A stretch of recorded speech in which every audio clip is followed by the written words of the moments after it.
best way to get an accurate measurement is to measure your rough opening. Your rough opening is going to be the opening with no door or trim in place. First, we'll measure the width. You'll take the tape measure and you'll measure from bare stud to bare stud in 3 different spots. So top, middle, and bottom. Always use the smallest measurement as your true width. For the height of the door, you're gonna measure from your finished flooring to the top stud in 3 different spots.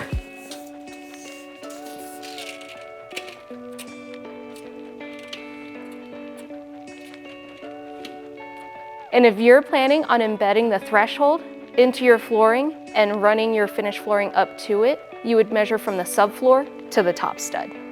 Please keep in mind when ordering your door that the door dimensions will be 2 inches less than the rough opening width and height that you just measured.